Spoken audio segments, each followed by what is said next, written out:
Well, the Minister of Higher Education, Nzimande, has welcomed the 9 billion extra for NSFAS, the funding agency, as well as the 8 billion rand for the missing middle income household students for those increases.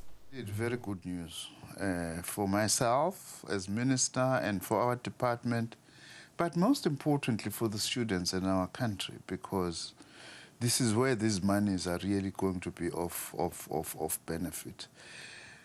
It's very significant that the department that in fact has received the single largest increase, more than any other department. This shows government's commitment to actually continue along its own policy commitments of making sure that academically deserving students but who come from poor families have got to be assisted, including now government is expanding that to say there are those students who come from families who do not qualify as poor but are unable to afford university or college education. They are also going to be getting some assistance. So this is a very important component in our roadmap towards a transformed and a fully funded post-school education and training system, which is very important for the students themselves, their families, but also it's very important for the much needed skills for our country, for our economy. I know for a fact, Minister, that this allocation will never be enough, but at least in the short to medium term, would you say at least the Minister of Finance has met you halfway? This will go a long way, yes. Of course, it won't cover all what we need, but it's going a long way, because now we are basically going to be able to cover virtually all NSFAS, all students who require NSFAS, because we have not been able to reach all of them, which will be a significant advance for our country.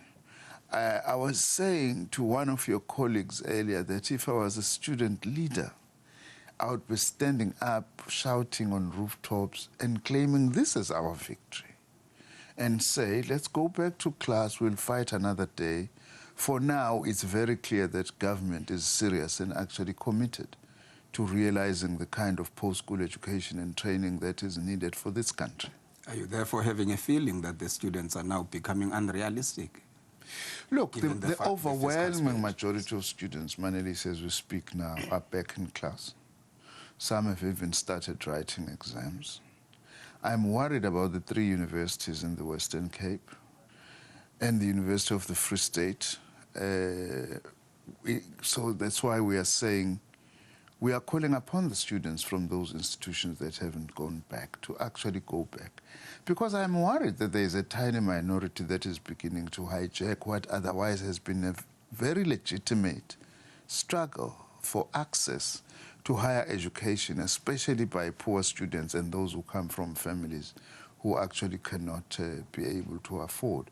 We are saying with this, government has shown the country, shown the students that we are listening and we are responding. In any case, this has been government policy, but we have heard the students because they are saying, yes, it's your policy, but we are not moving fast enough to actually reach all those who deserve. We've heard that, and this is part of the response.